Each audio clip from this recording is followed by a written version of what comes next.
Tribe, I missed you.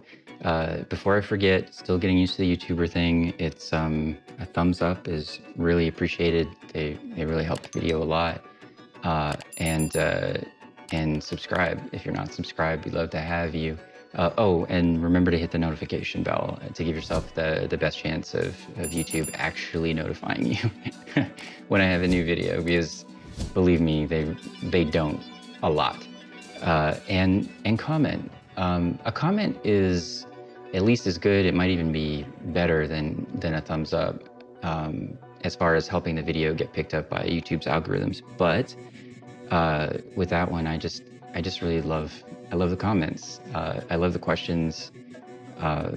It's a fun, vibrant community we've got here. So don't be shy. Hit me with a question. I love it. Or comment or anything. So today's topic is pretty mind-blowing. And if you have read the Post-Human series, it might sound familiar. With this channel, there's going to be times where I'm talking about filmmaking, and there's going to be times that I'm talking about not just science fiction, because my science fiction isn't it isn't really about fiction itself. My science fiction isn't about creating fictional alien races and having them in some faraway galaxy, which is completely valid science fiction. My science fiction has a lot to do with futurism, because it turns out that even though the aforementioned another galaxy far, far away type of science fiction is sometimes compared to fantasy and has that fantasy element, that the truth is that the way the future is going to be, once we follow the dots and follow logic forward, that it's way more fantastic. And by fantastic, I mean way more, it could be magical. There's a lot of positives, but they're potential positives. And it's going to be so different than the present that we have to also consider negatives. And so this video won't be just about negatives or just about positives. It'll be explaining a concept that you may not be aware of. And the concept is specifically something called Nash's Equilibrium. It's part of game theory. And don't worry if you're thinking I'm gonna stop watching because I don't know anything about game theory. What the hell is this? Don't worry. I'm not gonna get so complex that you won't be able to understand it. You can know nothing about game theory and understand what I'm going to be talking about in this video. And I'm not just going to be talking about game theory in a vacuum. It turns out that even though game theory was something that its founder, John Forbes Nash Jr., and by the way, his life was captured in a Russell Crowe film. I think Ron Howard directed it. I have seen it. It's been a while, but I remember it was very good, and I remember it was up for Oscars. But it was a true story starring Russell Crowe's biography called A Beautiful Mind. So if you haven't seen it, you could watch that. But his theories were supposed to be applied mostly to economics, and it was a way of understanding the relationship between human beings in competitive situations like economics, from a point of view that wasn't just guesswork. You do realize this flies in the face of 150 years of economic theory. Yes, I do, sir. That's rather presumptuous, don't you think? It is, sir.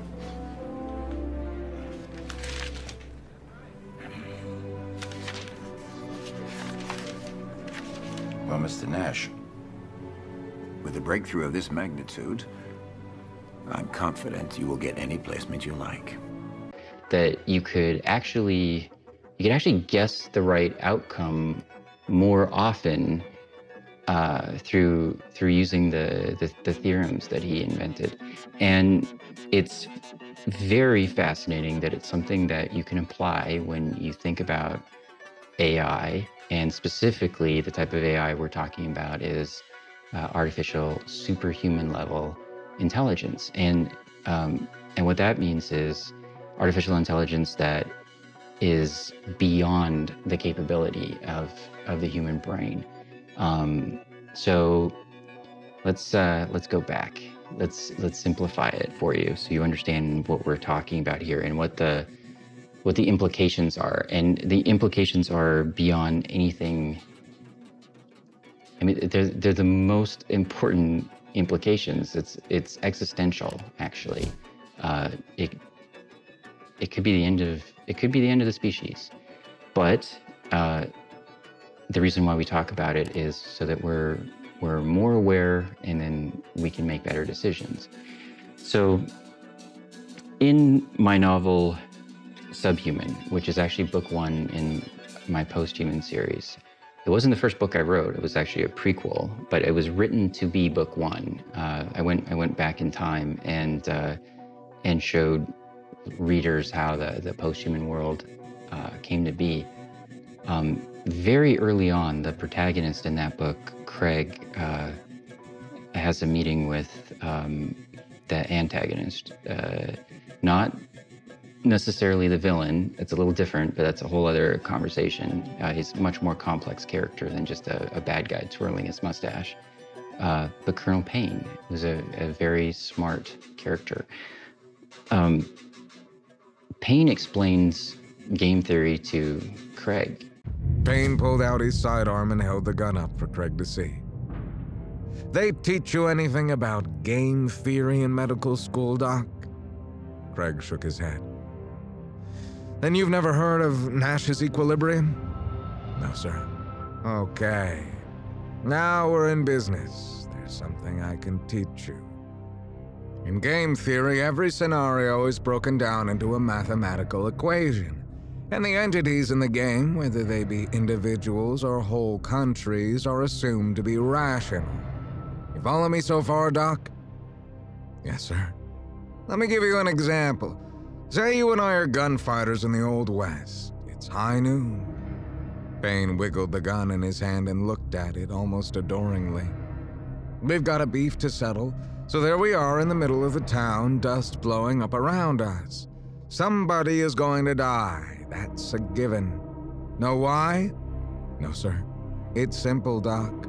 People who are rational always act in their own best interest.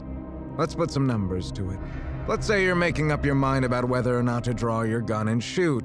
You could just keep it holstered. If I keep mine holstered too, then our chance of survival is going to be 100%. Great, right? We could just walk away and call it a day. Payne shook his head. The only problem is, that's a heck of a gamble, ain't it? I mean, what if you decide to keep your gun holstered and then I pull out mine anyway? Payne aimed his firearm directly at Craig's forehead. Your chances of survival just dropped dramatically. In fact, since I'm a dead shot, I have to say they're damn near zero. The colonel leaned back in his chair. So, what are you going to do? I've got to shoot, Craig replied, swallowing as he did so. Payne smiled. That's right, Doc. And why is that? If I shoot, chances are 50-50 that I'll survive. Beat zero, sir. Well, you are a smart son of a gun. Payne sat back in his chair and lowered his weapon. Let's change the equation a little bit, shall we? Let's say that instead of guns, we're holding nuclear weapons on each other. Instead of a fraction of a second for a bullet to hit our enemy, it will take several minutes. If you fire, the other player knows it and fires back. Both of you have a 0% chance of survival. You know this scenario. It's called mutually assured destruction, and it is held from the time Russia first got themselves a nuke back in 1948. No matter how afraid we got that nuclear war was going to happen tomorrow, In truth, we were always safe because nobody wanted to start a war that would end with everyone dead. Payne held his gun up and trained it on Craig's forehead once again. This time there was something in the Colonel's eye that unnerved Craig. The killer inside emerged from his eyes as they fixed hard and unmoving upon Craig's. But let's say someone or something found a way around mutually assured destruction. Let's say Nash's equilibrium went straight out the window. That happened once in history. The good old United States of America had a bomb and no one else did, and we used it twice. Payne's tone became even colder as he spoke. If I'm in China sitting here with an AI that can circumvent Nash's equilibrium, and you're the USA sitting there holding yourself, what are you gonna do? Whatever you say, sir. Payne's face instantly went pale at the thought. After a moment of reflection, he sat back in his seat and lowered his weapon. Not in this life, Doc. Mutually assured destruction. That is what it is known by most of the world, and definitely the people who grew up during the Cold War. It's also Nash's equilibrium.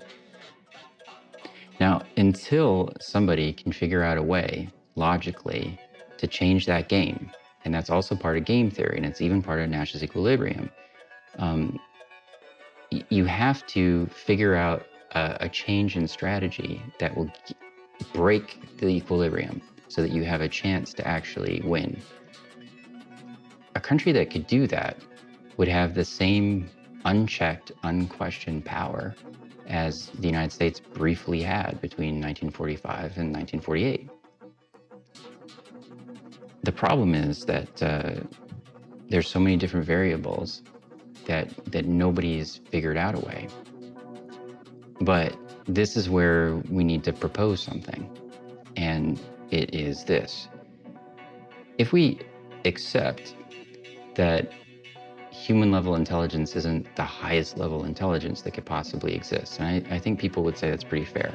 I mean, we know that each individual person isn't exactly equal in intelligence as another person.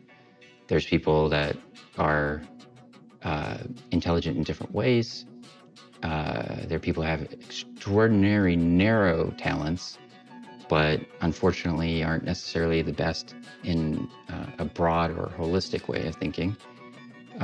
And, well, quite frankly, if you want a good decision to be made and you have a choice between a 3-year-old and a person with 3 PhDs, you're probably going to pick the 3 PhDs. Well, if individual people can be smarter than other individual people, it stands to reason that a machine that can think... Could machines ever think as human beings do? Of course, machines can't think as people do. A machine is different from a person. Hence, they think differently. The interesting question is, just because something thinks differently from you, does that mean it's not thinking? An artificial intelligence could be built that would be smarter than any human alive.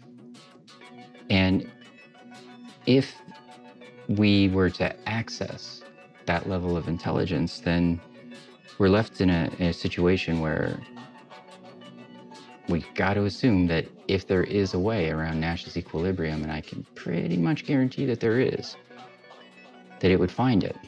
It may not be something that a human would be able to think of, but this artificial, superhuman intelligence would be able to hold variables in mind at the same time at a level that we really just can't comprehend. And suddenly, you understand why Elon Musk said that superhuman AI is more dangerous than nukes. nukes would only just be one of the weapons that kind of intelligence could use.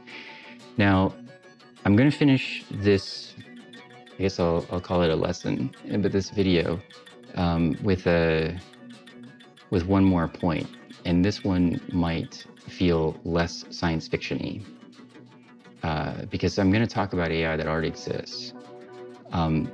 There's a difference between the sort of artificial intelligence that we usually see in Hollywood movies and is referred to in some of my books as well. The type that is actually sort of humanoid. It's a general intelligence, because a human mind is a general intelligence. And what we mean by that is that we are good at a broad range of things. But so far as we know, there is no AI that can say the same. However, there is superhuman level AI, not superhuman level general AI, but superhuman level AI. And one example might be the AI Google built to win the most difficult strategy game in the world, Go. Now, imagine instead of a game, just a game like Go or chess, you were to apply an AI like that to Nash's Equilibrium. It's sobering, isn't it? Would it come up with a scenario that then humans could evaluate and decide, wow, we got it. We have a way around. And then if you've got that power, would you use it? And further, if you've got that power and you know that you don't want your opponent, the other player in the game, this would be another one of the major countries in the world, one of the superpowers, if you don't want them to develop that artificial general superhuman intelligence we were talking about, could you use that narrow strategy outcome that you developed with the superhuman AI we already have to trip up the other player? And even beyond that, you might ask yourself, has it already happened? Okay, so at the end of every video, we always shine the light on someone who's left a review and taken time to leave a review for one of my books on Amazon. Those reviews really help. I've got the career that I have because of that, so thank you. I couldn't be more grateful. And I gotta remind you, as we always do at the end of the video, remember, thumbs up and a comment and subscribe if you enjoyed this video. Share it too if you know someone who would enjoy it. Facebook shares are kind of because Facebook will always block a YouTube video from being seen by anyone that you know. But if you belong to a Reddit group or any other kind of groups online that you think might be interested, that'd be wonderful. Tribe, you are amazing. I'll see you in the comments, and I'll see you in the next video.